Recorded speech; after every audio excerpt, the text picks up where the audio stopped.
Assalamualaikum warahmatullahi wabarakatuh.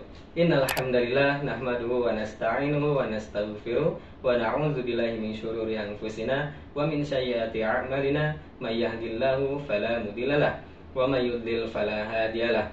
Asyhadu an la ilaha illallah wa asyhadu anna Muhammadan abduhu wa rasuluh. Baik, halo sahabat umat sekalian, bagaimana kabarnya? Mudah-mudahan Allah senantiasa memberikan kesehatan bagi sahabat umat sekalian.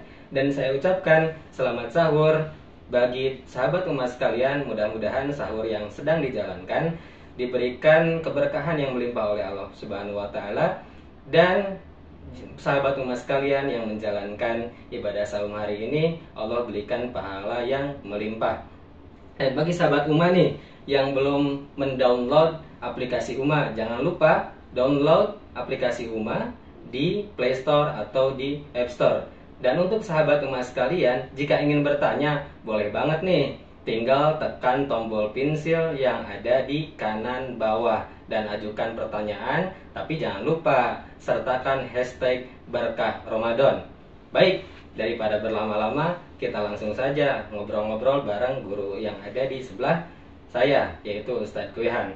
Baik Ustadz, kita langsung saja Ustaz membahas bulan Ramadan yang tentunya insya Allah Allah berikan banyak keberkahan di bulan ini Ustaz. Ya. Baik, saya ingin bertanya nih Ustaz. Ya. Yang pertama, bagaimana sih Ustaz bulan Ramadan ini diserukan tentunya bagi orang beriman? Ya. Dan bagaimana Ustaz di bulan Ramadan ini seruan untuk orang beriman? Gimana sih maksudnya Ustaz? Boleh dibahas oleh Ustaz. Bismillahirrahmanirrahim. Kepada para sahabat umat yang senantiasa diberkahi oleh Allah Subhanahu wa taala. Alhamdulillah pada kesempatan sahur ini kita mungkin Kang Sen ya berbeda dengan tahun-tahun sebelumnya. Karena pada saat ini umat kita, bangsa kita, bahkan seluruh dunia menghadapi suatu pandemi penyakit yang sangat luar biasa, wabah corona ya. Mudah-mudahan dalam keadaan seperti ini para sahabat umat yang menjalankan ibadah di bulan Ramadan ini senantiasa mendapatkan keberkahan dari Allah Subhanahu wa taala, dan wabah ini mudah-mudahan menjadi hikmah bagi kita agar kita menjadi orang-orang yang sabar ketika diuji oleh Allah Subhanahu wa taala. Sebagaimana tadi yang dikatakan oleh Kang Sen tentang pertanyaan apakah bulan Ramadan ini yang merupakan salah satu bulan yang paling istimewa di antara 12 bulan ya, di antara 12 bulan ini di mana Allah Subhanahu wa taala menyeru kepada orang-orang beriman untuk melaksanakan saum sebulan penuh ya. Nah, dan firman-Nya sudah sangat jelas di dalam surat Al-Baqarah ayat 183. Dan ayat ini sangat masyhur sekali di kalangan kaum muslimin, yaitu firman Allah yang mengatakan a'udzubillahi minasyaitonirrajim ya ayyuhalladzina amanu kutiba alaikumusiyam kama kutiba 'alal ladzina min qablikum la'allakum tattaqun ya. Jadi artinya para sahabat, wahai orang-orang yang beriman, telah diwajibkan kepada kalian untuk melaksanakan saum sebagaimana telah diwajibkan kepada orang-orang sebelum kalian, agar kalian semua dalam menjadi orang-orang yang bertakwa. Nah, kalimat dalam firman ini dimulai dengan ya ayyuhalladzina amanu, yaitu orang-orang yang beriman. Artinya yang dipanggil oleh Allah untuk menjalankan ibadah saum itu hanyalah orang-orang yang sudah memiliki iman ya. Oleh karena itu merupakan panggilan yang sangat istimewa ya. Iman itu apa? Sebagaimana dijelaskan oleh baginda Rasulullah SAW dalam sebuah sabdanya yang disebut dengan iman itu al-imanu takriru bi takriru bi lisani wa tasdiqu bi qalbi wa iqraru bi lisani ya. Jadi artinya yang disebut dengan iman itu adalah yang dibenarkan dalam hati, kemudian diikrarkan secara lisan, dan diamalkan lewat amal dan perbuatan kita. Ya. Jadi mudah-mudahan kita termasuk orang-orang yang beriman sebagaimana yang dimaksud oleh baginda Rasulullah SAW. Nah, diwajibkan atas kalian untuk melaksanakan saum. Nah, saum ini berasal dari kata bahasa Arab. Kalau kita kan kebanyakan para sahabat kita mengatakan saum ini dengan kata puasa ya. Nah, padahal sebetulnya itu ada perbedaan antara saum dengan puasa ya maksudnya. Kalau saum itu berasal dari bahasa Arab, berasal dari bahasa Quran ya. Sedangkan kalau puasa berasal dari bahasa Sanskerta. Nah, itu ada perbedaan yang cukup mendalam ya. Kalau saum itu artinya dari kata siam, artinya menahan. Ya, jadi itu secara bahasanya. Artinya upaya untuk menahan dan mengendalikan diri dari keinginan-keinginan syahwat, ya, selama 1 bulan penuh, ya, dari keinginan-keinginan yang tidak diridhoi oleh Allah Subhanahu Wa Taala, untuk mencapai suatu makom atau kedudukan yang lebih tinggi lagi, ya, di hadapan Allah, ya. Ini adalah membersihkan jiwa kita, ya, meninggalkan segala perbuatan-perbuatan yang buruk, dan mudah-mudahan pada 11 bulan berikutnya, ya, kita menjadi manusia-manusia yang dimenangkan oleh Allah, ya, yang senantiasa menjadi manusia-manusia yang Idul Fitri, yang kembali kepada fitrah, dan selama 11 bulan berikutnya sampai kita ketemu pada Ramadan yang tahun yang akan datang, kita senantiasa diupayakan dalam keadaan fitrah selalu. Nah, itu maksud tujuan dalam melaksanakan ibadah Ramadan itu, ya. Oleh karena itu, ya, mudah-mudahan sesuai dengan kalimat kata Ramadan itu sendiri, artinya membakar. Mudah-mudahan di bulan suci ini kita menjadi manusia-manusia yang disucikan, yang dibakar seluruh dosa dan kesalahan kita pada saat ini, ya, dengan kita melakukan muhasabah nafs, introspeksi diri terhadap kesalahan-kesalahan dan perbuatan-perbuatan kita di masa yang lalu, ya. Kemudian kita berjanji kepada Allah untuk mengganti perbuatan-perbuatan yang buruk itu dengan perbuatan-perbuatan yang jauh lebih baik lagi. Itu kan saya mungkin sebagai pembukanya. Betul, Ustaz. Berarti pada intinya Allah menyuruh kepada orang beriman di bulan Ramadan ini intinya untuk kayak menggodok gitu ya, Ustaz, ya. Ya. Untuk iman bagi orang-orang yang beriman lebih baik lagi itu, Ustaz, ya. Yang bisa bertahan untuk menjalani hari-hari di 11 bulan berikutnya paling betul, betul. Nah, saya mau bertanya lagi nih, Ustaz, ya. Yang kedua, kan katanya, Ustaz, bulan Ramadan ini dijanjikan sebagai bulan yang penuh keberkahan, Ustaz. Ya. Nah, bagaimana sih atau apa maksud Allah mengatakan bahwa bulan Ramadan ini adalah bulan yang penuh berkah gitu, Ustaz? Ya. Apa maksudnya, Ustaz? Ya. Bulan Ramadan dikatakan bulan yang penuh dengan keberkahan. Salah satunya adalah di mana bulan ini adalah merupakan bulan di mana kita harus mengadakan tazkiyatun nafs atau menyucikan jiwa kita. Itu saja, dalam menyucikan jiwa ini kita harus muhasabah nafs tadi, yaitu introspeksi diri. Nah, kenapa dikatakan berkah? Nah, berkah di sini adalah di mana Allah Subhanahu wa taala berjanji, ya, kepada orang-orang beriman, bagi orang-orang yang ketika melaksanakan saum Ramadan itu dan ibadah-ibadah lainnya di bulan suci ini dengan sungguh-sungguh dan karena Allah, kemudian mengikuti tata cara yang dicontohkan oleh baginda Rasulullah SAW, maka Allah Subhanahu wa taala berjanji kepada orang-orang beriman tadi akan diberikan kedudukan yang tinggi, kemuliaan, kemudian dihapuskan segala dosa dan kesalahannya. Sebagaimana dalam sebuah hadis Rasulullah yang sangat terkenal sekali, kan bulan Ramadan ini kan ada 30 hari, ya. Itu 10 hari pertama adalah datangnya keberkahan dari Allah, ya, datangnya rahmat dari Allah, ya, itu. Kemudian setelah itu 10 hari kedua adalah ampunan, ya. Dan 10 hari yang ketiga adalah ikun minanar atau pembebasan dari api neraka. Nah, kenapa dibagi 3 ini? Karena yang pertama 10 hari pertama adalah rahmat, kasih sayang Allah, ya. Jadi bulan Ramadan ini dikatakan bulan rahmat. Ya, kenapa dikatakan bulan rahmat? Karena kebetulan kalau kita melihat penanggalan Islam selama 12 bulan ini, ternyata bulan Ramadan itu jatuh pada bulan ke-9 nih, Kang Sen. Bulan ke-9. Ya, bulan ke-9, ya. Nah, bulan ke-9 itu menunjukkan bahwa ketika kita berada dalam perut ibu kita selama 9 bulan 10 hari. Nah, itu. Masya Allah, ada kaitannya, ya. Ya, betul. Nah, selama 9 bulan 10 hari itu di dalam perut ibu kita itu ada di dalam rahim. Nah, rahim ini adalah merupakan salah satu nama Allah atau sifat Allah yang paling utama, ya, karena setiap kali kita melaksanakan suatu perbuatan baik yang diridhoi Allah itu harus dimulai dengan bismillah, kan? Betul, ya, Bismillahirrahmanirrahim. Barang Al-Quran juga begitu, ya. Al-Quran terdiri dari 114 surat, itu dimulai dengan kalimat basmalah ini. Nah, gitu. Apalagi surat Al-Fatihah itu basmalahnya termasuk ke dalam suratnya, gitu kan? Nah, jadi kalau 114 surat berarti kurang lebih ada kalimat basmalah 114 kali dalam Al-Quran. Nah, itu diingatkan oleh Allah senantiasa dengan mengingat Bismillahirrahmanirrahim, Rahman dan Rahim. Jadi 10 hari pertama ini adalah merupakan datangnya rahmat dari Allah, kasih sayang Allah.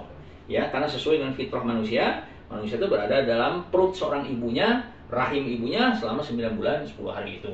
Nah, kemudian yang keduanya adalah ampunan. Ya, kenapa kok rahmat didahulukan yang ampunan? Karena kasih ampunan tidak akan kita dapatkan kalau kita tidak dikasihi. Nah, jadi kasih dulu yang pertama kali yang saya lakukan. Karena tidak mungkin seseorang akan mengampuni kalau tidak ada rasa kasih sayang. Jadi orang yang mampu melakukan pengampunan itu adalah orang yang memiliki kasih sayang. Dan Allah itu adalah Rahman dan Rahim, memiliki kasih sayang yang sangat tinggi sekali, sehingga hanya Allah lah yang mampu untuk memberikan ampunan kepada hamba-hambanya. Nah, cuman ampunan itu akan diberikan oleh Allah Subhanahu wa taala kepada orang-orang yang mau kembali ke jalannya. Nah, jadi artinya Ramadan ini adalah merupakan momentum untuk pertobatan juga. Nah, itu yang disebut berkah itu. Kenapa jadi berkah? Karena bulan Ramadan itu adalah merupakan bulan kesempatan kita untuk kembali kepada Allah. Ya, kembali introspeksi kepada diri kita, kemudian kita mau menemukan jati diri kita agar kita menyesuaikan diri kita dengan kehendak Allah.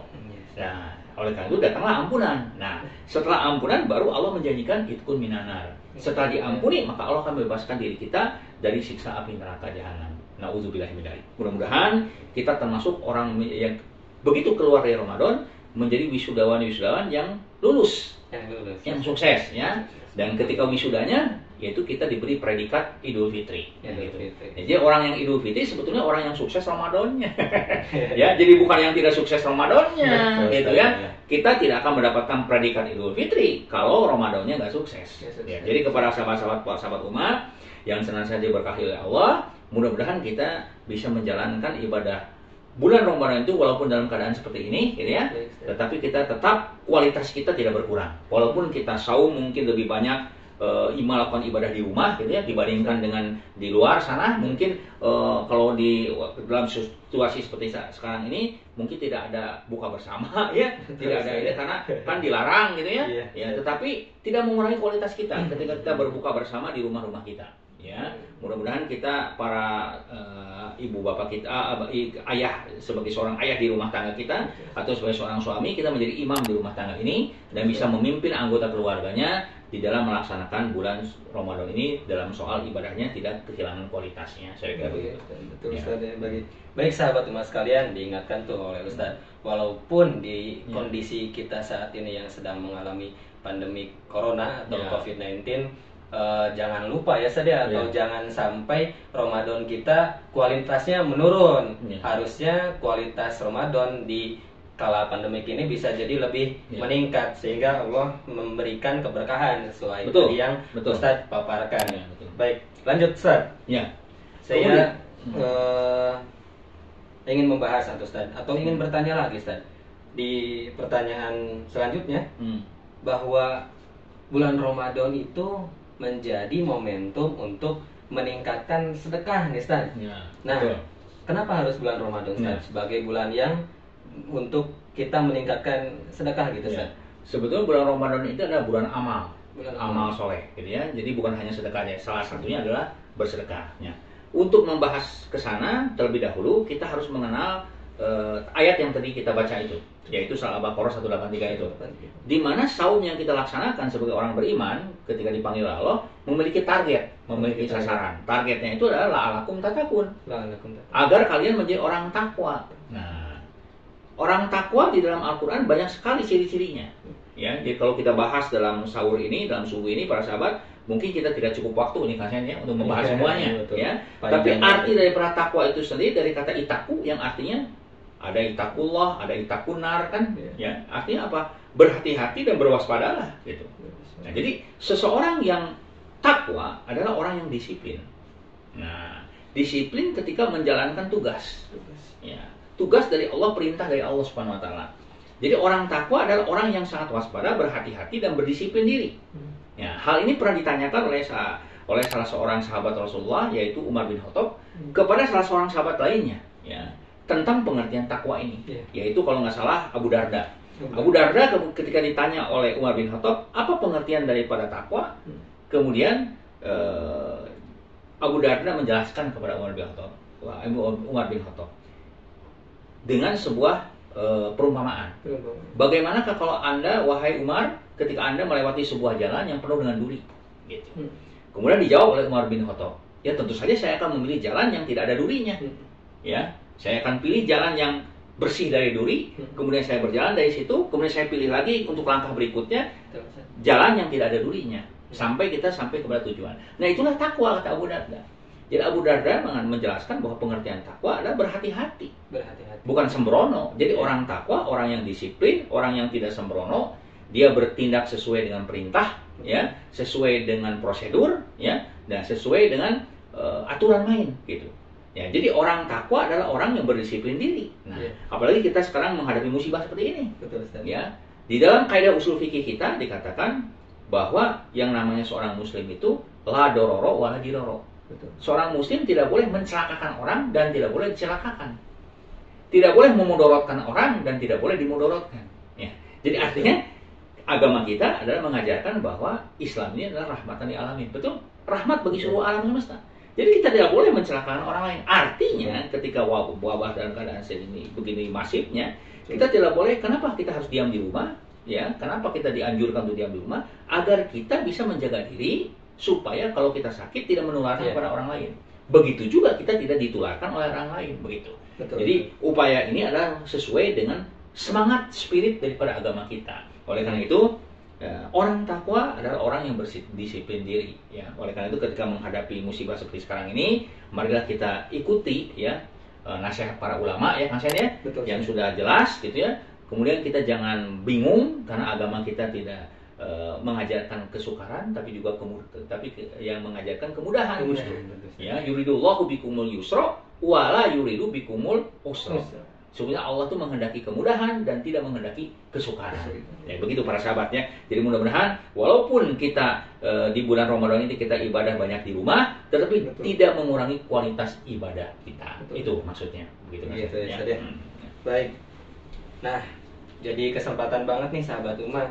Tentunya bulan Ramadan ini jangan lupa untuk kita senantiasa meningkatkan sedekah kita dan peduli terhadap orang-orang di sekitar, keluarga kita atau siapapun. Yang terpenting adalah tingkatkan sedekah kita, betul ya Ustaz ya? Betul. Dan selanjutnya sahabat umat sekalian, kita akan membahas Ramadan itu Ustaz menjadi bulan introspeksi diri misalnya. Itu yang paling penting ya Ustaz ya. Muhasabah yang tadi mungkin di 11 bulan sebelumnya banyak sekali dosa yang telah kita lakukan itu Ustaz. Nah, bagaimana sih Ustaz bulan Ramadan ini bisa menjadi bulan introspeksi yang membakar dosa-dosa kita gitu Ustaz? Iya. Bisa menyambung tadi juga dengan sedekah tadinya. Betul. Sedekah dari kata bahasa Arab dari kata sodakoh, ya. Sodakoh dari kata sodik artinya benar, gitu. Jadi orang yang bersedekah adalah orang-orang yang benar ketika mengeluarkan hartanya dan orang yang benar ketika mendapatkan harta. Nah, ini jangan salah ini. Ya, ada orang yang bersedekah dengan harta yang haram. Nauzubillah min dzalik. Dan tentu saja sedekah tersebut tidak akan diterima di sisi Allah. Ini untuk para sahabat umat, ya. Mudah-mudahan para sahabat senantiasa diberkahi diberi kekuatan oleh Allah untuk mendapatkan harta yang baik. Gitu. Betul. Jangan mendapatkan harta yang haram. Karena kalau harta yang haram kemudian kita sedekahkan, itu tidak akan mendapatkan kemuliaan, tidak akan diterima di sisi Allah. Jadi sedekah yang dimaksud oleh Allah di sini, ketika kita diminta oleh Allah untuk senantiasa menjadi bulan bersedekah, ketika di bulan Ramadan ini, kita dilatih untuk bersedekah dari sesuatu yang baik. Karena dari kata sedekah artinya benar, dari harta yang benar, didapatkannya benar, dari jalan yang benar, kemudian jatnya juga adalah dari sesuatu yang benar. Jadi ada yang banyak bertanya nih Kang Sayan, ya, bolehkah kita bersedekah dengan harta yang hasil korupsi? Ya jelas tidak boleh, ya. Walaupun misalnya itu bisa menolong orang, tapi kalau misalnya dari hasil yang tidak benar, dari hasil yang haram, ya tidak akan diterima di sisi Allah. Itu satu. Itu pun merupakan satu di mana bulan ini adalah bulan muhasabah li nafsi. Introspeksi pada diri kita, apakah selama ini kita mendapatkan harta yang halal atau haram? Nah itu supaya kita bisa bersedekah, karena sedekah itu tidak boleh dari yang haram. Masalahnya itu. Nah itu, kalau misalnya udah kadung, misalnya kita mendapatkan sesuatu yang harta dari yang tidak benar, ya, dari hasil yang tidak benar, maka kita harus bertobat di jalan Allah ketika pas bulan Ramadan ini. Ini momentum yang tepat kita melakukan pertobatan. Ya, bagaimana cara bertobat? Tentu ada syarat-syaratnya nih Kang Sayan nih. Nah, orang yang bertobat itu bukan hanya sekedar meminta ampun kepada Allah saja. Apalagi kalau dalam urusan dosa-dosa yang menyangkut hak-hak orang lain. Misalnya kalau kita mendapatkan suatu harta karena korupsi, misalnya, menipu orang, berarti kan ada dosa kepada orang lain, bukan hanya kepada Allah saja. Kalau dosa kepada Allah gampang, Allah Maha Pengampun, Kang Sayan. Ya. Urusannya gampang gitu. Yang jadi masalah nanti di akhirat itu ketika dosa tersebut menyangkut hak-hak orang lain. Karena orang menuntut kita. Makanya kenapa nanti di akhirat itu dalam sebuah hadis, ya, para sahabat juga ada manusia-manusia yang dihadapkan kepada Allah Subhanahu wa taala ketika dihisab nih kasetnya, itu dikatakan orang-orang yang muflis. Muflis itu adalah orang-orang yang bangkrut ketika di hadapan Allah. Nah, salah satunya adalah orang yang merasa ketika di dunia sudah berbuat kebaikan, kemudian kebaikan ditolak oleh Allah. Kenapa? Salah satunya karena orang tersebut ketika berbuat kebaikan tersebut dari sesuatu yang tidak dihalalkan oleh Allah. Nah, dari sesuatu yang diharamkan oleh Allah yang membuat orang lain terzolimi, gitu. Hak-hak orang lain tercerabut. Maka pada saat, karena Allah itu maha adil, ya, pada saat itu, maka Allah akan melaksanakan keadilannya. Maka orang-orang yang kita zolimi itu harus dibayar, kan? Harus dibayar. Nah, makanya kebaikan-kebaikan kita yang sudah kita lakukan itu dibayarkan oleh Allah untuk menebus kesalahan-kesalahan kita. Sehingga akhirnya kebaikan kita habis. Nah, itu yang katakan orang yang bangkrut nanti di akhirat. Habis jasa amal-amal. Apa amal kebaikannya habis? Karena kita pernah mendolimi orang ketika kita hidup di dunia dulu. Nah, itulah yang disebut dengan pertobatan. Jadi, muhasabah li nafsi itu adalah ketika kita melaksanakan sedekah pun, kita harus muhasabah. Apakah sedekah kita itu dari harta yang halal atau haram? Kalau dari yang haram, kita harus tobat. Lakukan pertobatan di bulan Ramadan ini. Begitu para sahabat, ya. Nah, tentu tidak sulit, ya. Salah satunya kita mohon ampun sama Allah. Kemudian kita juga harus mengembalikan harta yang kita ambil dari orang tersebut, dikembalikan kepada yang berhaknya. Nah, bagaimana kalau kita misalnya tidak mampu? Karena hartanya misalnya yang kita manipulasi itu sudah habis misalnya. Ya, bagaimana caranya? Kita harus memiliki niat yang kuat, di mana kita suatu saat nanti harus mengembalikan harta tersebut kepada orang tersebut. Ya, kita harus datang kepada orang yang kita dolimi tersebut. Kalau misalnya orang tersebut masih hidup, kalau misalnya sudah meninggal, maka kita harus mendatangi keturunan-keturunannya, dan kita berjanji untuk mengembalikannya. Begitu. Ya, nah itu harus ada niat kuat dalam diri kita. Ya, apakah dengan cara mengangsurnya, menyicilnya, dan sebagainya. Ya, mudah-mudahan orang yang kita ambil haknya itu termasuk orang yang beriman juga, di mana dia akan tahu kemampuan diri kita. Nah, itu kemampuan diri kita. Kalau dia orang soleh, kadang-kadang dia akan mengurangi cicilannya itu. Nah, hutang aja harus dibayar, apalagi kita korupsi gitu, mengambil hak orang lain. Ya, bahkan Rasul mengatakan bahwa seseorang yang mati syahid pun, mati di medan tempur nih, membela agama Allah, ya, semuanya akan kan tidak, kalau yang mati syahid itu kan tidak dimandikan dan ini langsung aja dikuburkan begitu kan, dengan baju itunya kan, begitu. Kecuali kata Nabi, semuanya yang mati syahid itu akan masuk surga kecuali yang punya utang. Nah, dia tertahan oleh hutangnya. Bayangkan, itu yang mati syahid, apalagi yang tidak mati syahid gitu. Betul. Ya, hutang itulah yang menyebabkan dia akhirnya tertahan untuk masuk surga. Bayangkan. Nah, jadi itu baru hutang, apalagi korupsi gitu. Bayangkan gitu ya. Banyak ya. Nah, jadi sebetulnya yang disebut muhasabah nafs itu banyak sekali. Salah satunya, apakah selama ini kita sudah mendolimi orang, seberapa besar kita mendolimi orang. Nah, itu harus kita trace dalam diri kita, tracing diri kita, mengukur diri kita. Ya, kita buka-bukaan dengan Allah sebelum nanti dibuka oleh Allah di hari kiamat. Nah, gitu. Nah, saya kira itu yang disebut dengan muhasabah.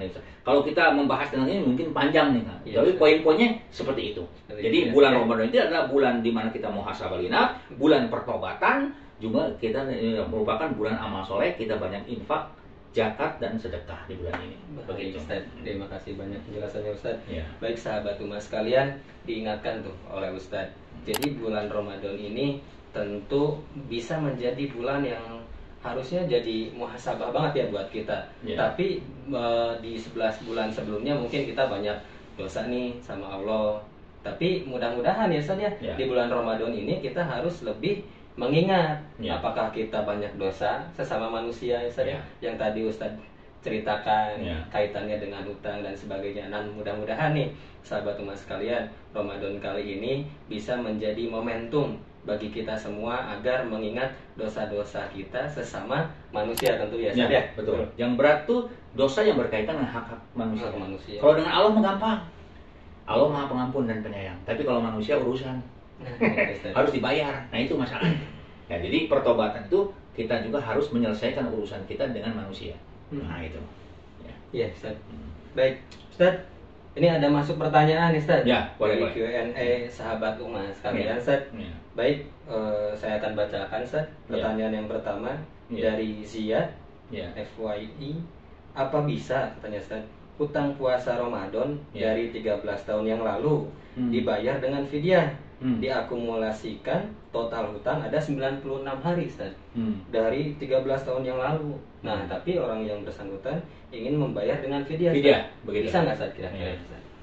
Fidyah itu hanya dibebankan kepada orang-orang yang memang tidak memiliki kemampuan untuk berpuasa. Ya, karena Allah memberikan opsinya, yaitu di dalam surat Al-Baqarah ayat 184. Ya, A'udzubillahi minasyaitonirrajim. Ayyaman ma'dudat. Faman kana minkum maridon aw ala safarin fa iddatun min ayamin ukhra.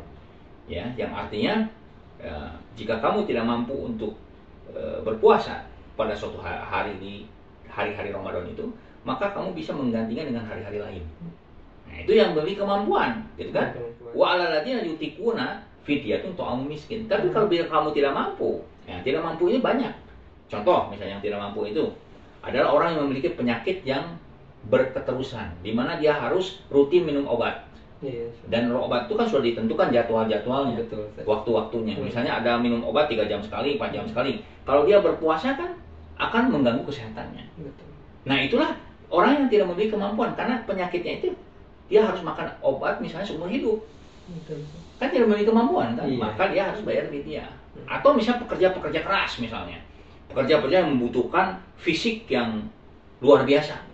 Ya, misalnya orang-orang yang bekerja di tempat pertambangan misalnya, pekerja keras, pekerja fisik gitu, yang menggali tempat-tempat tambang seperti itu, kan membutuhkan tenaga yang besar itu. Betul, ya, kalau itu sudah menjadi pekerjaan rutinnya sehari-hari, maka dia tidak bisa berpuasa. Makanya agama membolehkan untuk membayar fidyah. Itu meskipun tidak berkemampuan. Tapi kalau misalnya orang yang sehat gitu ya, memiliki kemampuan, cuman dia itu batalnya itu pada saat itu misalnya sakit 1 hari misalnya, dia harus mengganti dengan hari lain di mana dia sudah sehat kembali. Saya kira begitu. Jadi fidyah pun tidak gampangan gitu.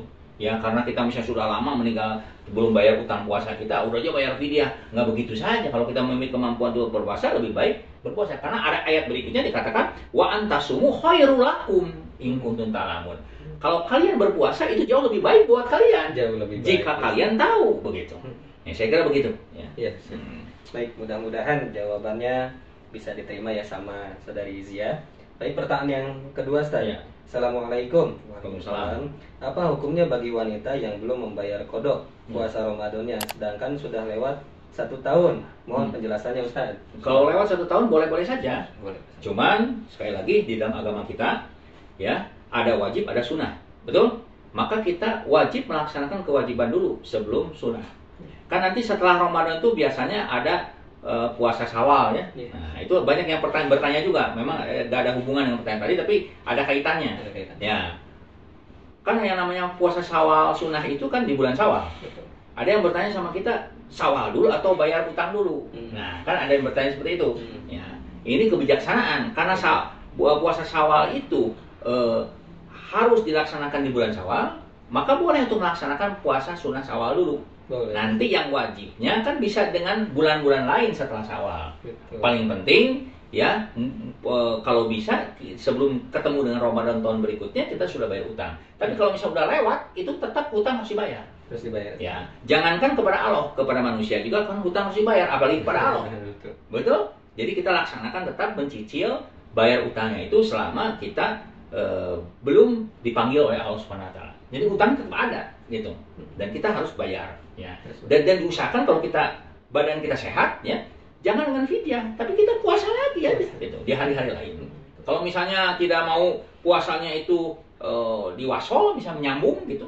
Ya bisa aja misalnya seperti Nabi Daud 1 hari puasa, 1 hari buka. Bisa kan? Atau misalnya dalam 1 minggu cuman 2 hari berpuasanya boleh. Paling penting seluruh hutang-hutang kita, kewajiban kita lunasi. Kita lunasi. Alhamdulillahirrahmanirrahim. Mudah-mudahan bisa menjawab pertanyaan dari Saudari Suciana Fitri. Ya, nah, masuk ke pertanyaan ketiga, Ustaz. Dari Saudari Mei, bagaimana cara mengganti puasa Ramadan jika setelah Lebaran langsung hamil dan gak kuat puasa karena sering muntah-muntah?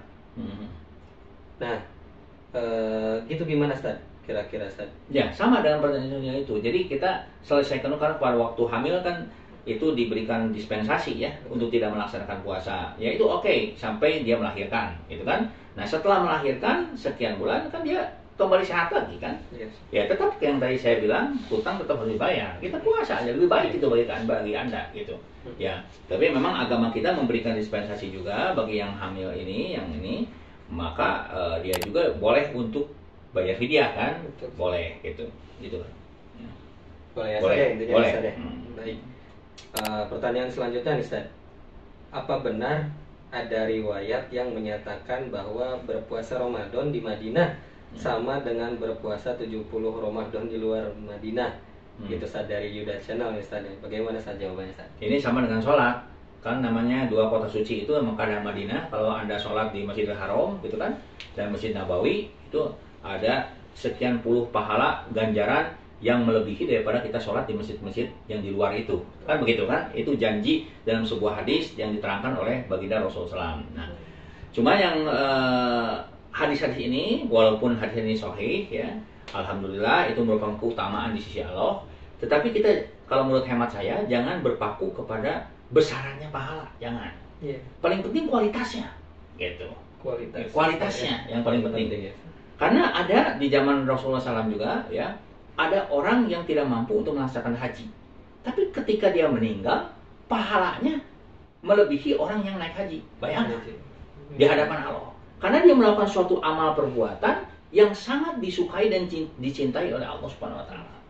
Ya, terpira sebetulnya. Yaitu amalnya itu dia senantiasa berbuat baik kepada kedua orang tuanya, terutama ibunya. Pahala nanti lebih besar ya para sahabat daripada melaksanakan haji dan umroh. Bayangkan. Jadi kalau di hadapan Allah, kualitas yang dilihat itu.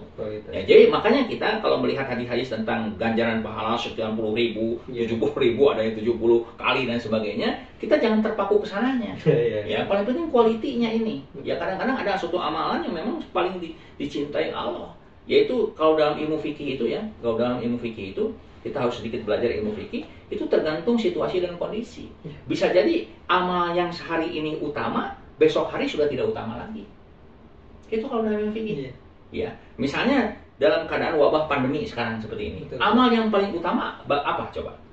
Yaitu memberikan sedekah kepada saudara-saudara kita yang tidak berkekurangan. Itu amal paling utama di zaman sekarang, di zaman pandemi ini, karena banyak orang yang membutuhkan gitu. Itu amal paling utama. Makanya saya di bulan Ramadan ini, marilah kita tingkatkan amal soleh kita, terutama dalam bidang zakat, infak, dan sedekah. Dibandingkan yang lainnya. Bukan berarti sholat tarawehnya bisa sholat taraweh kan luar biasa juga pahalanya ya. Tetapi dalam kondisi seperti sekarang ini, justru yang paling utama itu bersedekah. Iya, paling utama. Ya, karena situasi membutuhkan itu. Jadi fikih itu bergantung situasi. Ini hati-hati nih. Jadi belum tentu yang sekarang utama, besok jadi utama. Belum tentu. Atau misalnya yang hari ini tidak utama, bisa jadi besok jadi utama. Itu yang disebut dengan skala prioritas. Dan kadang-kadang umat Islam ini, maaf saja, itu kurang memperhatikan skala prioritas. Kurang, gitu. Ya, dianggapnya misalnya sholat tahajud. Sholat tahajud itu kan suatu sholat yang luar biasa. Karena salah satu sholat sunat yang ada dalam Al-Quran hanya tahajud kan. Sholat utama, betul. Tetapi dalam kondisi hari ini, mungkin saja bukan tahajud yang utama. Bukan tarawih yang utama. Tapi bersedekah, infak, dan sedekah itu yang paling utama. Makanya saya menghimbau kepada kaum muslimin, terutama para sahabat umat ya, marilah kita tingkatkan zakat, infak, sedekahnya untuk bulan Ramadan tahun ini gitu. Itu saya kira pahalanya jauh lebih besar di hadapan Allah dibandingkan dengan amal-amal yang lain. Nah, jadi kan yang tadi saya jelaskan itu, di mana fikih itu kan berubah sesuai dengan keadaan. Nah, itu hebatnya Islam itu di situ. Jadi hukum Islam itu fleksibel, tidak kaku. Ya.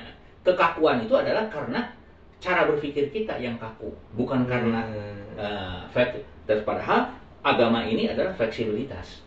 Ya, makanya kenapa dikatakan rahmatan lil alamin, ya betul kan? Agama ini agama yang penuh dengan tawazun, penuh dengan keseimbangan dunia dan akhirat. Bahkan doanya juga sangat terkenal kan? Robbana atina fid dunya hasanah kan? Wa fil akhirati hasanah kan? Ada agama yang penuh dengan keseimbangan, penuh dengan rahmat, itu maksudnya begitu.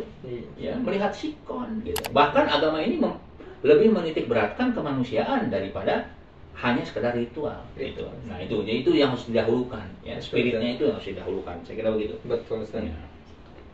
Jadi intinya ini ya Ustaz, Ramadan ini harusnya bisa kita tuh peka ya Ustaz terhadap apalagi sekarang lagi pandemi wabah gitu. Harusnya Ramadan ini malah kita yang jadi peka gitu terhadap. Makanya menurut hemat kami, amal yang paling utama di bulan Ramadan ini menghadapi situasi seperti ini adalah infak, zakat, dan sedekah. Mari kita berlomba-lomba fastabiqul khairat dalam infak, zakat, dan sedekah gitu ya. Baik, terima kasih Ustaz. Pertanyaan sudah dijawab dengan baik oleh Ustaz. Mudah-mudahan bermanfaat nih bagi sahabat umat sekalian. Baik, kita akhiri saja Ustaz perbincangan kita di malam hari ini.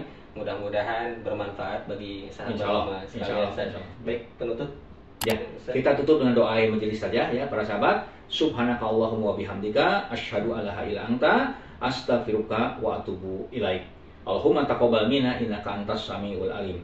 Ya Allah ya Tuhan kami, ampunilah segala dosa dan kesalahan kami dan terimalah segala amal ibadah kami pada hari ini.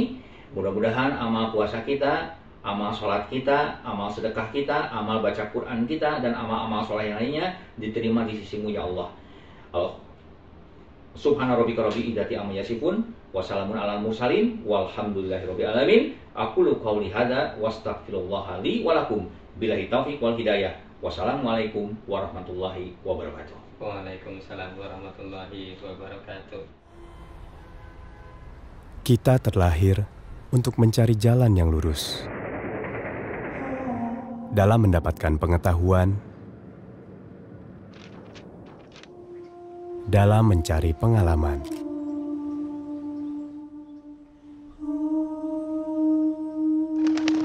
dan dalam mengemban amanah untuk menjadi manusia yang lebih baik. Namun, dalam perjalanan kita, dunia tidak selalu sejalan dengan keyakinan.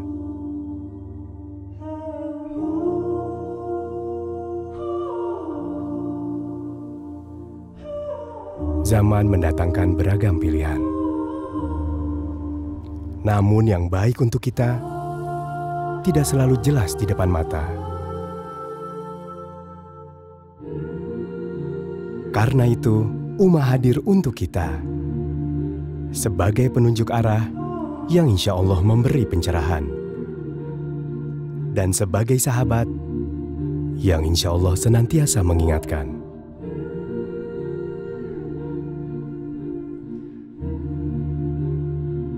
Dalam perjalanan kita pulang menuju jannah, Ummah, teman ibadahmu.